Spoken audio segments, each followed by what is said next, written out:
Hola, hola, buenas noches. Bienvenidos al programa. Yo soy Jaime Bailey y estamos saliendo desde Miami en directo para todo el mundo.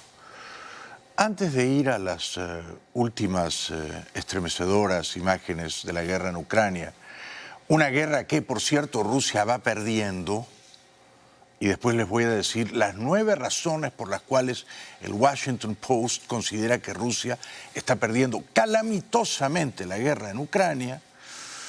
Hoy el presidente Biden se pavoneaba al lado de su ratificada, refrendada candidata a la Corte Suprema de Justicia, la señora Brown Jackson. Pavoneándose, el presidente Biden se pavoneó también de que él solía ser muy amigo del dictador chino, que es un dictador ya vitalicio, ¿no? Como Mao, Xi Jinping.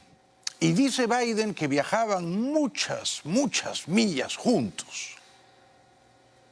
The foothills of the Himalayas with Xi Jinping, traveling with him. That's we traveled 17,000 miles when I was vice president. I don't know that for a fact.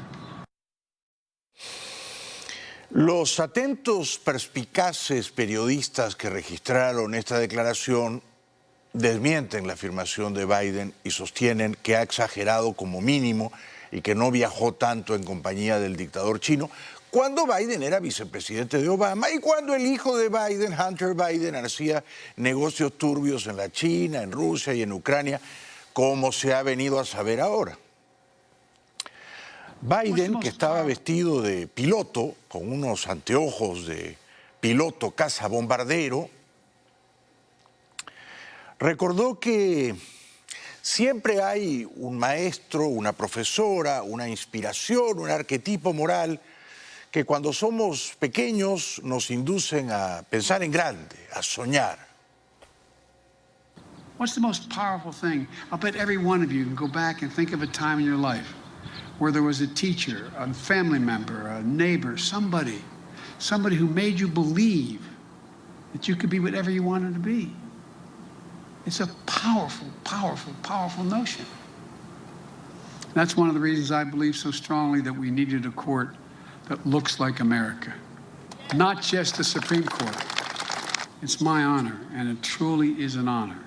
I've been looking forward to it for a while, to introduce you the next Associate Justice of the United States Supreme Court, the Honorable Ketanji Brown Jackson. Muy bien, al menos esta vez acertó con el nombre. El domingo los franceses van a votar. ¿Saben cuál es el país más visitado del mundo? Francia. Emmanuel Macron, presidente en funciones, es el gran favorito para ganar la reelección. En general, sus compatriotas perciben que ha manejado muy bien la guerra en Ucrania, que ha mantenido una posición conciliadora o negociadora con el autócrata ruso. Sin embargo, todo indica que habrá una segunda vuelta entre Le Pen, la señora Marine Le Pen y el señor Macron, Emmanuel Macron. Las últimas encuestas revelan que la diferencia entre Macron y Le Pen se ha reducido bastante. Por supuesto, la señora Le Pen corre por la derecha de Macron. Macron es un derechista moderno, liberal. La señora Le Pen es una derechista más bien de raigambre conservadora. Emmanuel Macron obtendría el 26,5% de los votos y Marine Le Pen el 23%. Pero esta distancia tan ajustada, esa diferencia de 3 puntos o 2 según otros sondeos, es lo que le hace completamente diferente a la campaña de 2017.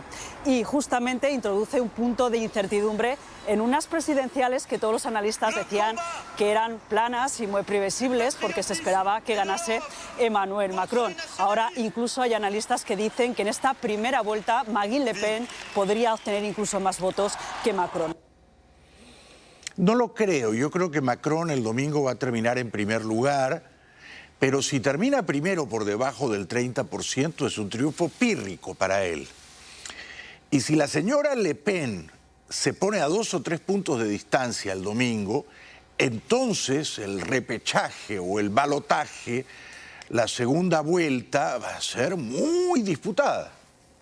Efectivamente, lo que ha añadido incertidumbre a la campaña es que Marine Le Pen ha ido día a día, poco a poco en la campaña, subiendo en intención de voto, recortando distancia con Emmanuel Macron hasta el punto de que a 2 días de las votaciones apenas les separan unos 2 puntos de distancia, en parte porque ella también ha recuperado esos votos que en un principio le arrebató el también ultraderechista Éric Zemmour, pero también, dicen los analistas, porque muchos votantes de izquierda decepcionados, desilusionados, podrían acabar depositando la papeleta de Le Pen en la urna. Quizá la principal diferencia entre Macron y Le Pen, ambos son de derechas, ambos creen en el capitalismo, pero Macron es un liberal respecto de la religión, es un liberal respecto de los temas morales que atañen a la libertad individual, es un liberal también respecto de la inmigración, y en cambio la señora Le Pen es una conservadora que ve con ojeriza o con hostilidad al inmigrante y que está más impregnada de una visión autoritaria. Así las cosas, se prevé una alta abstención en Francia este domingo. Pendientes de la abstención para la primera vuelta de las presidenciales francesas que tiene lugar el domingo. Una abstención que puede ser histórica porque muchos reservan su voto para una segunda vuelta que será crucial. En las calles de París se respira poco ambiente electoral, más atentos a la evolución de la cesta de la compra o de la guerra en Ucrania. Cada 5 años me digo si esperar a la segunda vuelta para votar, sin embargo siempre voto en la primera porque desafortunadamente pienso que los votos en blanco, las abstenciones, no se tienen suficientemente en cuenta en la reflexión popular. Y respecto a los candidatos, creo que hay que votar por alguno. Me voy decidiendo vagamente, aunque francamente será en el colegio electoral en el último momento. Yo estoy con Macron, espero que lo reelijan. Ha sido un muy buen presidente. Además, de joven se enamoró de una mujer mucho mayor que él. Esto me encanta de Macron. Este domingo los mexicanos también van a votar. ¿Tenían que ir a votar? No, no, no. Es un perfecto capricho, un antojo despótico del señor López Obrador. Está a la mitad de su mandato y él quiere demostrar que el pueblo mexicano lo ama. Entonces, sin necesidad alguna, convoca a un referéndum revocatorio. Todo indica que lo va a ganar holgadamente y que los mexicanos van a decir sí, queremos que siga siendo 3 años más nuestro presidente hasta completar el sexenio. Sí, te amamos, te adoramos, te glorificamos, López Obrador. Sí, no podemos vivir sin ti. 3 años más como mínimo y después quizá 6 por añadidura. Esto es el peligro, ¿no? ¿Debe Andrés Manuel López Obrador terminar su mandato? Es la pregunta que más de 90 millones de mexicanos están convocados a responder el domingo en un referendo revocatorio del presidente, un ejercicio electoral inédito en el país.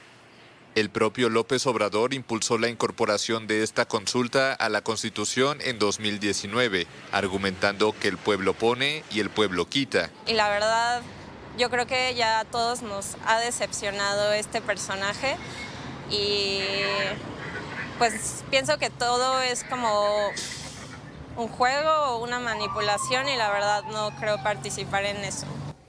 Estoy de acuerdo con ella. Yo estoy muy decepcionado de López Obrador. Me decepcionó gravemente cuando recibió como un adulón al dictador cubano. Ahora último me ha decepcionado gravemente al abstenerse en Naciones Unidas México a condenar las violaciones de derechos humanos de Rusia en Ucrania.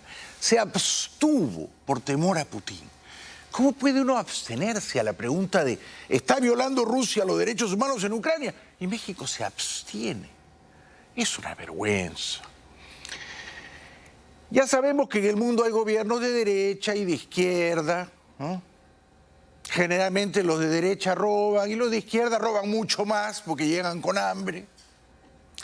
Hay gobiernos populistas, hay gobiernos autoritarios, ¿cómo no?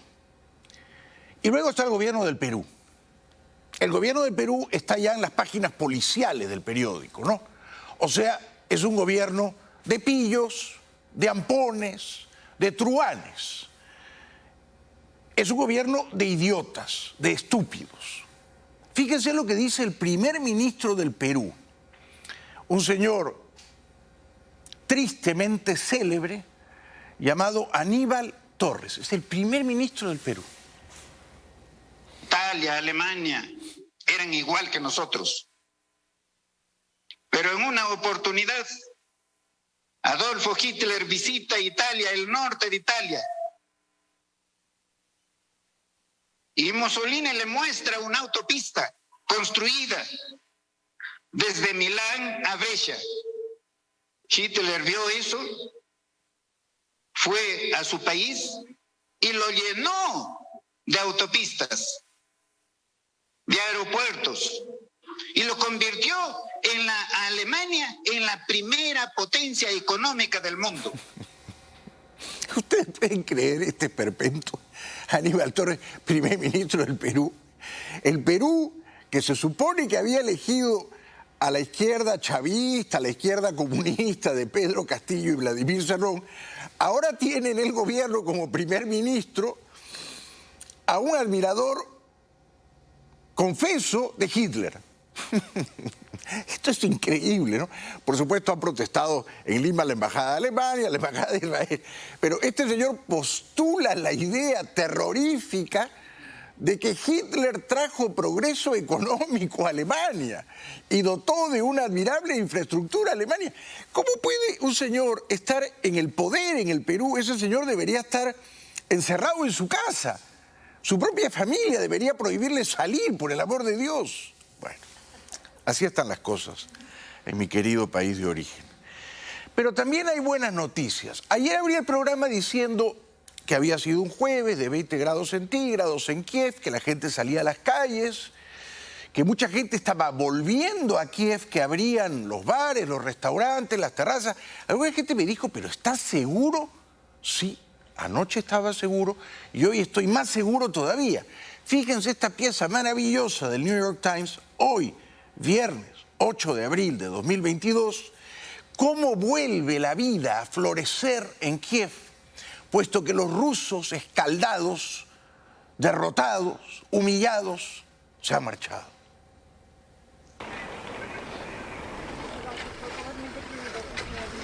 Заскучилась за Києвом, за домом. Вже тут вдома, тут буде спокійніше, значить.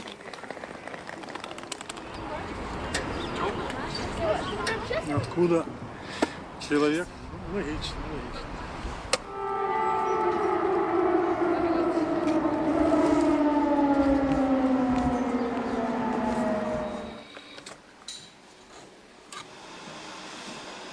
Запропонували відкрити терасу, але як відкрити? Просто поставити декілька столиків і починати готувати каву, хоча б для військових, які тут постійно з нами знаходяться. Десь через тиждень ми вирішили все ж таки відкрити терасу більше, відкрити зал і почати готувати їжу.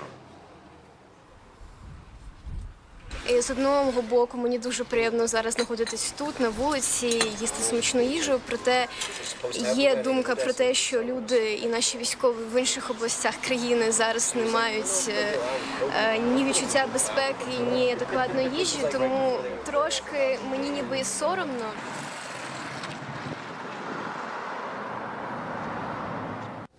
¡Qué maravilla! Kiev, la capital ucraniana, ha resistido, ha triunfado, se ha salvado de la infame ocupación rusa. La bota rusa no ha manchado Kiev, han sido expulsados los invasores. Desgraciadamente, a unos 700, 800 kilómetros al este de Kiev, lejos, lejísimos, en el Donbass, cerca de la frontera rusa, sigue la guerra. Y la gente del Donbass trata de irse porque sabe que lo peor está por venir. Por eso ayer en la plataforma de trenes de Kramatorsk, que es la capital administrativa del Donbass, Kramatorsk, había centenares, quizá millares de personas. Bueno, pues hoy, pasadas las 10 de la mañana, hora local de Kramatorsk, en el Donbass, los rusos dispararon misiles a esa estación del tren con el sanguinario, maléfico objetivo de matar a toda la gente que les fuese posible matar. Asesinaron a más de 50 personas, entre ellas 5 niños. Un verdadero horror. Un ataque de misil contra la estación de trenes de Kramatorsk, en el este de Ucrania, dejó al menos medio centenar de muertos y decenas de heridos, muchos de gravedad. El misil cayó hacia las 10:30 de la mañana, una hora en la que cientos de personas, entre ellas ancianos, mujeres y niños, acuden cada día para esperar un tren que los evacúe de esta región, amenazada por una ofensiva rusa de gran envergadura. No entendía qué pasaba, todos estaban ahí esperando el tren dentro del hall, entonces escuché un estallido. En general nuestra defensa aérea derriba un cohete. Entonces comenzó el bombardeo. El misil habría sido disparado, según informa la prensa más confiable, por los rusos o por separatistas prorrusos, mercenarios, pagados, pro-Putin, que están infiltrados en el Donbass, y tenía una inscripción en ruso que decía: esto es por nuestros niños. En los restos retorcidos del misil se puede leer con letras blancas y en ruso la inscripción por nuestros niños. Esa frase es usada a veces por los separatistas prorrusos para referirse a sus hijos muertos en la guerra del Donbass, que comenzó en 2014. El presidente ucraniano Volodymyr Zelensky calificó el ataque como un acto de maldad sin límites por parte de Rusia, mientras que el jefe de la diplomacia de la Unión Europea, Josep Borrell, denunció que Moscú quiere cerrar las vías de evacuación de civiles.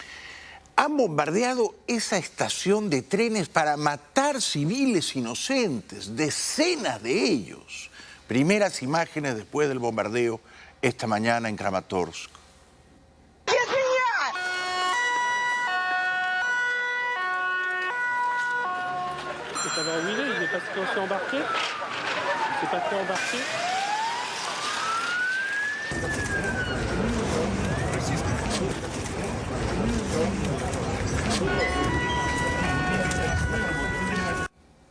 Dispararon, al parecer, bombas de racimo. Las bombas de racimo tienen la perversa peculiaridad de abrirse y desplegar metralla a su alrededor, con lo cual provocan daños humanos que se multiplican. Esto es lo que ocurrió en la estación del tren de Kramatorsk. Это были у них всех осколочные раны, осколочного характера, потому что вот такие вот элементы поражающие здесь валяются. То есть вот такими элементами поражало этих людей. И, в принципе, этими осколками их и убило. Почти 40 человек здесь погибло одновременно. Вот такими вот тоже. Con reporteros en tierra, Televisión Española, que está haciendo un trabajo admirable allí en Ucrania, recogió las imágenes estremecedoras del caos posterior allí en Kramatorsk, la capital burocrática administrativa del Donbass, ahí donde ahora se va a pelear la guerra final por Ucrania. Son los instantes posteriores al ataque con misil contra la estación de Kramatorsk, la capital administrativa del Donbass. Justo delante del edificio se amontonan las víctimas, tiradas en el suelo junto a sus maletas. Hay decenas de muertos y heridos. El alcalde ha dicho que había 4.000 personas allí cuando cayó el misil. Todo explotó de repente, cuenta este testigo. Hay muchos muertos. La de Kramatorsk es una estación muy transitada. Ayer Médicos Sin Fronteras la grababa así, abarrotada. Una pausa y regresamos enseguida.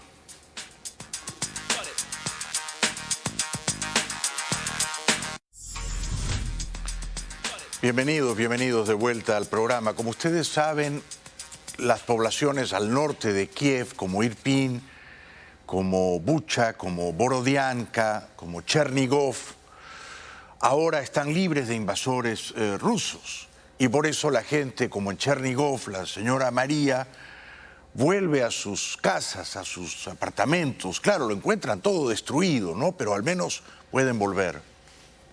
Las consecuencias de la guerra son evidentes en Chernigov, en el norte del país. María vuelve a su casa. Mirad cómo ha quedado. Cayeron 4 bombas en mi patio. Tampoco han escapado a la devastación en Borodianka, en los alrededores de Kiev. Así ha quedado este edificio. Se cree que hay víctimas entre los escombros.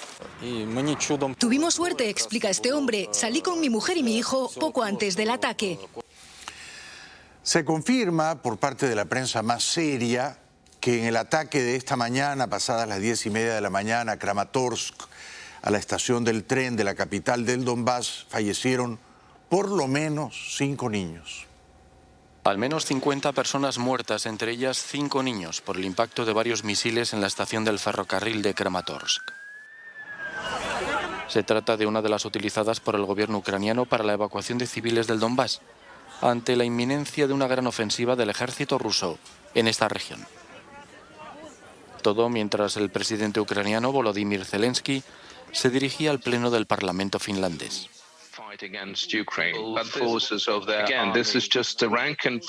Se trata de una estación ferroviaria pequeña de una ciudad cualquiera del este de Ucrania, y es así como Rusia vino a proteger el Donbass.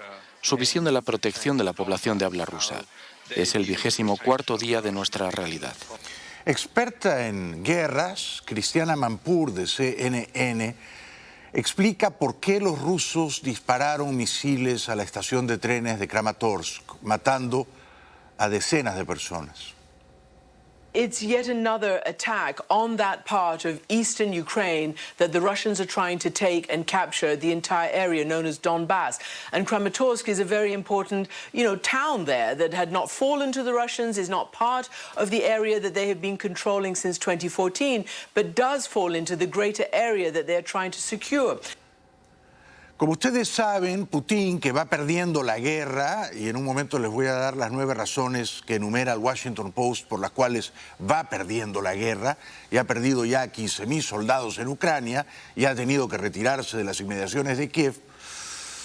Como ustedes saben, decía, Putin ha reclutado a mercenarios, principalmente en Chechenia, en Siria y en Libia. Estos son desalmados profesionales de la guerra, asesinos por vocación.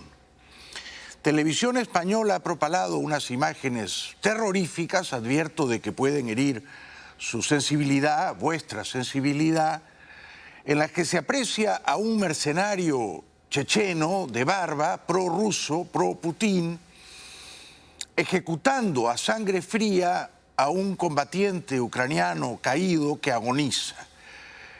El mercenario checheno, prorruso, pro-Putin, luego, con una ironía macabra, dice algo así como «Gloria a Ucrania» o «Viva Ucrania libre», luego de disparar los tiros de gracia sobre el muchacho ucraniano que agoniza. Он живой еще, блядь. Смотри, куда? Смотри, он живой еще, он хрипит уже. Ну все, он хрипит уже, блядь. Перчатки хорошие. Да он, блядь, он хрипит. Не хочу я. Слава Украине! Героям слава!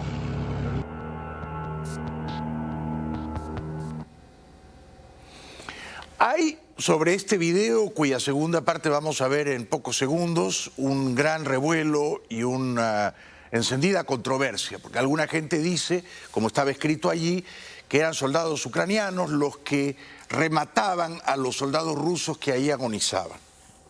Yo tengo otra información. Yo tengo la información de que son mercenarios chechenos que disparan sobre ucranianos agonizando. Si se fijan en el tanque que está detrás, en los vehículos que están encendidos, son vehículos militares al servicio de la infame causa rusa.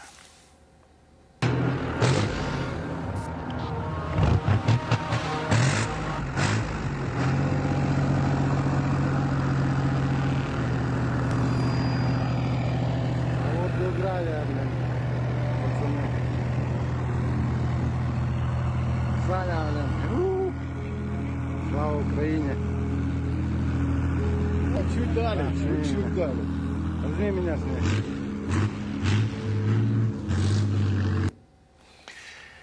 Sean rusos o chechenos matando a ucranianos que agonizan, o sean ucranianos rematando a rusos que agonizan, en cualquier caso lo que agoniza en ese video es la condición humana misma, ¿no? La condición humana que dicta compasión, piedad ante el enemigo caído, ensangrentado, que lucha por sobrevivir. En cualquier caso, yo creo que eran mercenarios chechenos. Esta es la información que he recibido, que para despistar dicen Gloria a Ucrania, ¿no?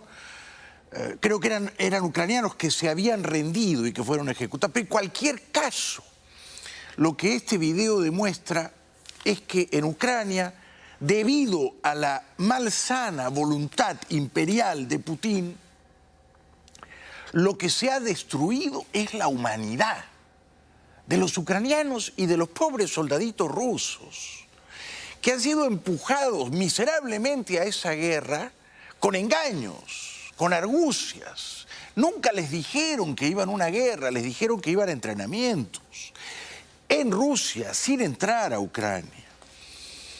Y luego están estas otras imágenes. También advierto que estas imágenes son tremendas. Cuando los rusos habían ocupado Irpin y Bucha y Borodianka, la gente, sobre todo la gente mayor que no podía escapar, se refugiaba en sótanos, pero no todas las casas tenían sótanos. Entonces algunos iban a sótanos de edificios públicos, ¿no? Sótanos más espaciosos, donde entraban decenas, centenares de personas. Y allí a duras penas podían dormir o comer o hacer sus necesidades, y los más viejitos iban muriendo y una señora apuntaba en la pared los nombres de los que fallecían. The names of the dead are scrawled on the peeling wall of a school basement in Yahidne, a village north of Kiev. Residents say more than 300 people were trapped for weeks here by Russian occupiers. Halina Tolochina, a member of the village council, goes through the lists. To the left of the door are scrawled the 7 names of people killed by Russian soldiers. To the right, 10 people who died because of the harsh conditions in the basement, she says. This old man died first. He was taken. He died in the large room, this one. He was transported to the boiler room. He laid there for 2 days. And later, when there was no more gunfire, we were allowed to move him to his home. Y luego están las imágenes de cómo estaban hacinados, entreverados, como ganado, los pobres viejitos ucranianos. Tenían que turnarse para dormir, no tenían dónde hacer sus necesidades, no tenían qué comer y qué beber. En esas condiciones de humillación sobrevivieron algunos, pero otros fallecieron. Reuters spoke to 7 residents who said at least 20 people died or were killed during the Russian occupation of the village. No official death toll has been released. Reuters was not able to verify the village's accounts, and the Kremlin did not respond to requests for comment. Residents say they were ordered into the basement, with only brief breaks to relieve themselves or stretch their legs. They described sharing buckets for a toilet and took turns to sleep because there wasn't enough space for everyone to lie down. Un horror, ¿no? Un horror. Y quien tiene la culpa de todo este horror, de todas estas atrocidades, es Putin. Por eso esta anciana ucraniana, Dios la bendiga, habla por muchos de nosotros. Cuando le dice un par de procacidades bien dichas a Putin, al hijo de Putin, ese enano malvado. 88-year-old Vera walked out armed with her canes and fired off an epic tirade of verbal artillery. Ну, я виходжу. Прямо з тої кухні, Господи, прости. Та й кажу, вибачайте за слово, що я треба сказати. Та йоп твою мать, кажу, це що Путін, той здурів, чи що, кажу. Застрілили дитину, це що такі попалися хороші. Кажу, то вже, блядь, той Путін здурів. Та сука він, та здохне він, ну. Кажу, діти, куди ви прийшли? Зараз я й кажу їм. Otra anciana ucraniana mantiene el coraje, preserva el aplomo y revela que tuvo que enterrar a 3 vecinos en tumbas apenas superficiales. Near her apartment, Nina Tarasova leads us to 3 shallow graves. Neighbors lost. One of them was just 30 years old. Russian troops ravaged her neighborhood outside Kyiv for more than a month. How hard has this been? It was cold, she says, and we had no food. In another suburb, 80-year-old Olga Diomina's top-floor apartment exploded. Russian soldiers broke open doors, choking off her town from food and supplies. What's the hardest part about moving on from this? I have a feeling it's all a bad dream, she says. Antes de ir a la pausa, este video a continuación, capturado por la inteligencia británica, es fantástico para los que deseamos la derrota de los rusos en Ucrania. Fíjense con qué precisión, desde el tejado de una casa, supongo que soldado ucraniano, pero podría ser un voluntario de la Legión extranjera, dispara un misil desde el hombro contra un tanque ruso. Se ve todo con fantástica precisión.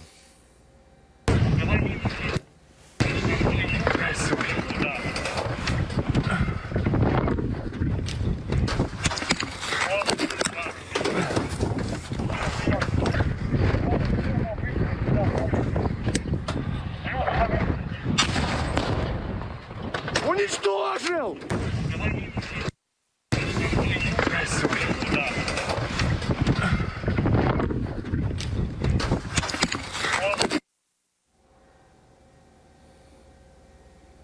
Allí ven el tanque, ¿no? Ese es el tanque ruso que va a volar por los aires.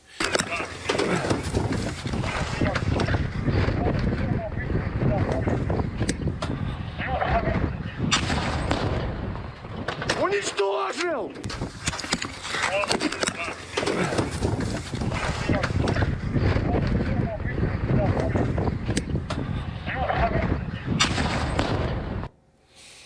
Ucrania va ganando la guerra y Ucrania va a ganar la guerra. Y los ucranianos no van a ser súbditos ni vasallos del miserable dictador ruso. Ya regresamos.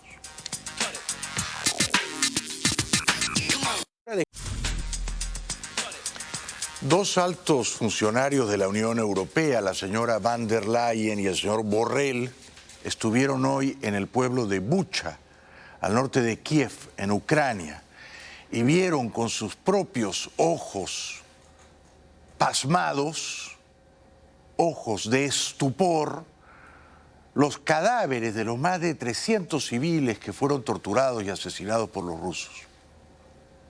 La presidenta de la Comisión Europea, Ursula von der Leyen, y el alto representante de la Unión Europea para Política Exterior, Josep Borrell, han prometido este viernes desde la localidad ucraniana de Bucha que los responsables de la matanza de más de 300 civiles rendirán cuentas ante la justicia. Bucha acaparó el foco mediático tras conocerse la matanza de civiles por parte de las tropas rusas a finales de la semana pasada. El hallazgo de cadáveres se produjo una vez el ejército ruso abandonó la zona para reorganizarse en el este de Ucrania. Reunidos con el presidente ucraniano Zelensky, la señora van der Leyen y el señor Borrell de la Unión Europea prometieron que Ucrania entrará muy pronto a la Unión Europea. Después de visitar Bucha, von der Leyen y Borrell han mantenido una reunión con el presidente ucraniano Volodymyr Zelensky, a quien han prometido acelerar la adhesión de Ucrania a la Unión Europea. Un proceso largo que podría acelerar la unión y que requiere el acuerdo entre los 27 para dar el estatus de candidato a entrar en el bloque y poder así empezar las negociaciones formales. Pero antes es necesario que la Comisión Europea emita una opinión sobre las condiciones y nivel de alineamiento del país aspirante a ingresar en el bloque comunitario. Tiene que ingresar ya a la Unión Europea. Basta de engorros burocráticos. La señora van der Leyen y el señor Borrell habían tomado un tren desde Polonia. Prometieron 500 millones de euros en nuevas armas para Ucrania. Muy bien. Cuando Ursula von der Leyen y Josep Borrell han subido a ese tren en Polonia, dirección a Ucrania, llevaban algo más que un gesto de solidaridad a Kiev, el anuncio de 500 millones más para armas. El siguiente mensaje, pisar uno de los lugares del país que más duelen. Ese gesto ante una de las fosas comunes de Bucha, a los pies de la iglesia de la ciudad, lo ha traducido después en palabras la presidenta de la Comisión Europea. Hemos visto, ha dicho, la humanidad en pedazos y no ha dudado en responsabilizar al ejército ruso. Del homenaje a las víctimas al encuentro diplomático. Por su parte, hoy el primer ministro británico, Boris Johnson, condenó severamente la masacre de civiles inocentes perpetrada por los rusos en la estación de tren de Kramatorsk, capital del Donbass. The attack at the train station in eastern Ukraine shows the depths to which Putin's once vaunted army has sunk. At least 39 people killed and dozens wounded on a train platform crowded with women and children. It is a war crime indiscriminately to attack civilians, and Russia's crimes in Ukraine will not go unnoticed or unpunished. Boris Johnson, que estuvo con el canciller alemán Scholz, pidió que Alemania dejase de comprar gas natural y petróleo rusos. Alemania le deposita a Putin 800 millones de euros cada día por el gas natural y el petróleo. We will also agree on the importance of weaning ourselves off dependence on Russian oil and gas and ensuring that our energy security cannot be threatened by a rogue state. This is not easy for any of us, and I applaud the seismic decisions taken by Olaf's government to move Germany away from Russian hydrocarbons.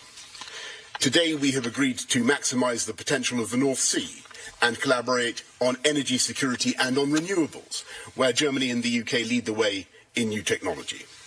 We cannot transform our respective energy systems overnight, but we also know that Putin's war will not end overnight.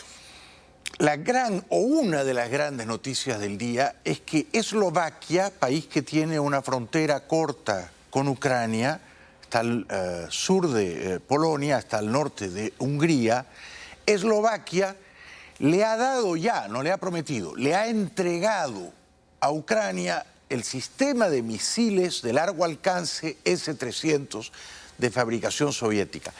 Con ese sistema de misiles S-300 que Ucrania pedía desesperadamente, van a poder derribar no solo los aviones rusos, sino los misiles rusos también en el aire.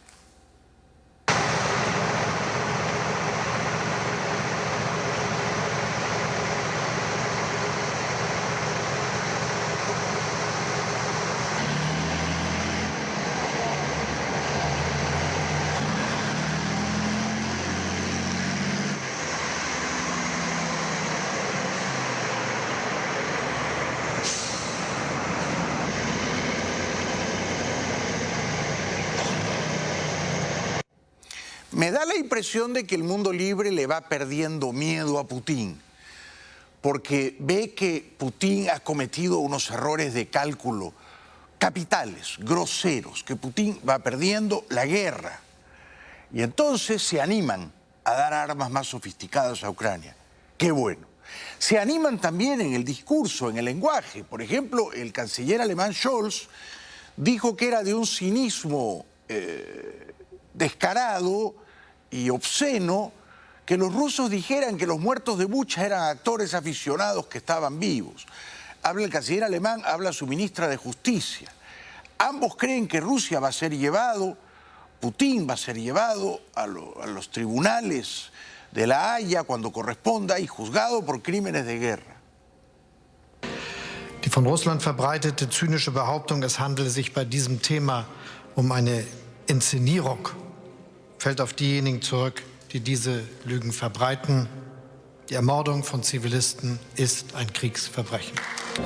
Denn in jedem Krieg werden Kriegsverbrechen begangen, aber sie dürfen nicht ungesühnt bleiben und man darf nicht erst am Ende des Kriegs anfangen mit Ermittlungen, sondern muss das jetzt tun. Und das wollen wir noch ein bisschen mit unterstützen und befördern durch unsere sehr umfangreiche Strafanzeige. Pero si esa señora, ministra o exministra, y ese señor canciller alemán llegan esta noche a su casa y pone la calefacción ¿En cuánto pone la gente la calefacción? ¿18 grados centígrados? No sé, 16 grados centígrados, para mí sería helado. Pone la calefacción y duermen calentitos, tibiecitos. Gracias al gas natural ruso que Alemania paga a 800 millones de euros cada día, entonces las palabras de estos egregios funcionarios alemanes no están convenientemente acompañadas de los hechos. Y en las guerras mandan los hechos, no las palabras. Ya regresamos.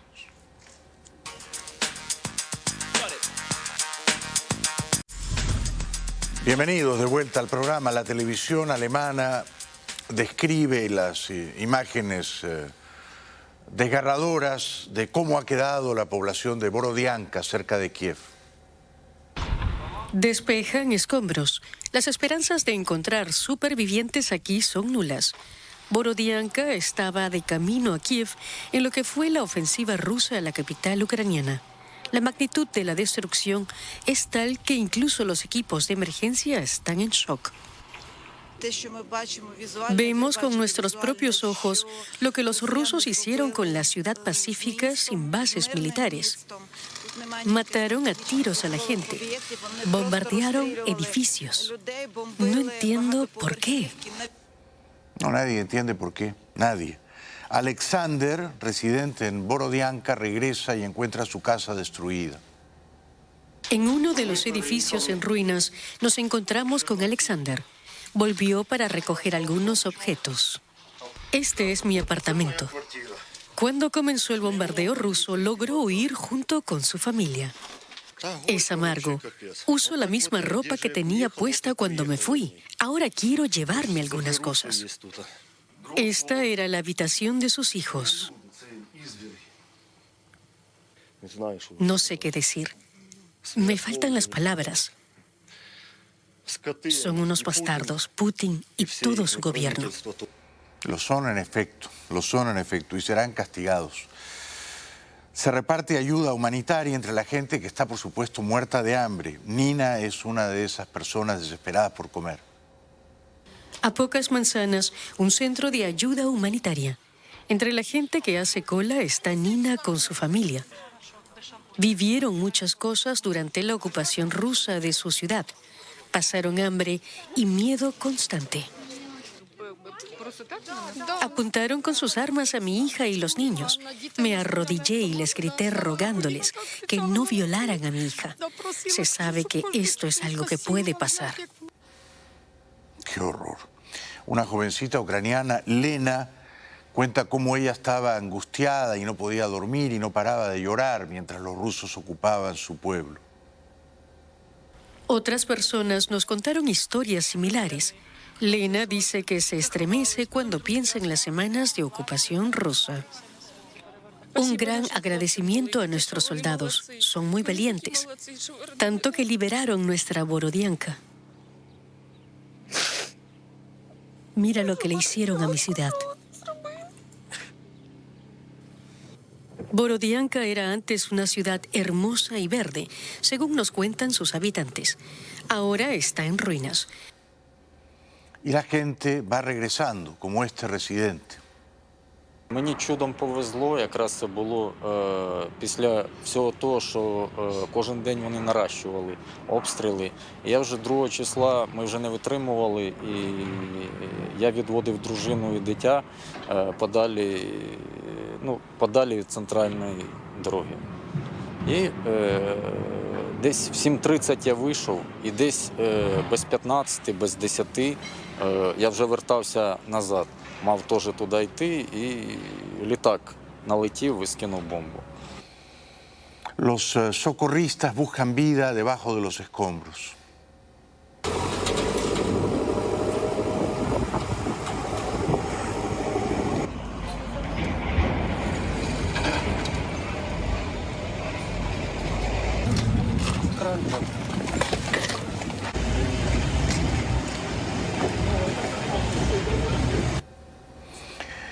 Una ucraniana valerosa, corajuda, habla con el New York Times.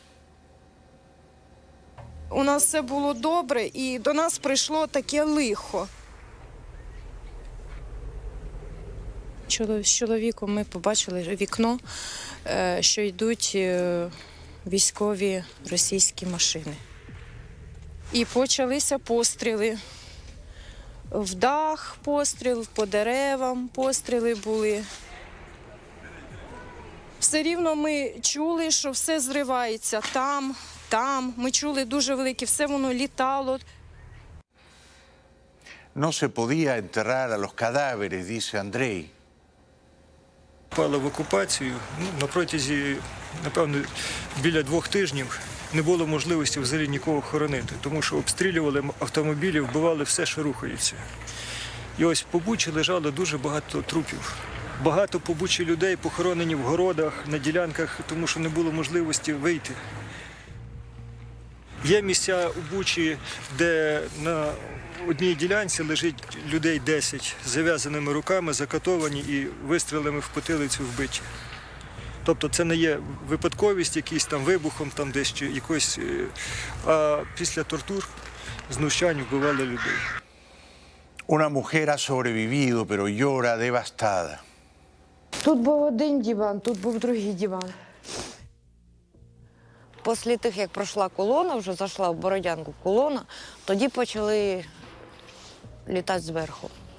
І почали бомбити.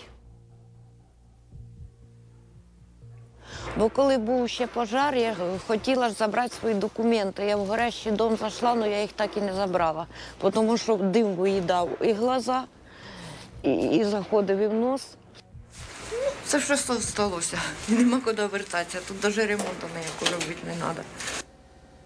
Un heroico ucraniano cuenta cómo mataron a su amigo. У нас по месту жительства был один человек, и он залез к ним в БТР для того, чтобы что-то там узнать, посмотреть.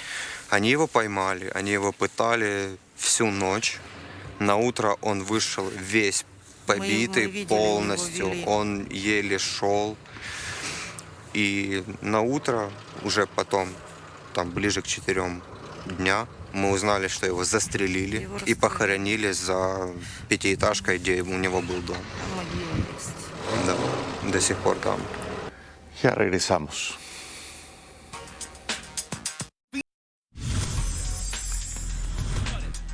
Esto ha sido todo por hoy. Muchísimas gracias por acompañarnos. Buen fin de semana. Cuídense mucho.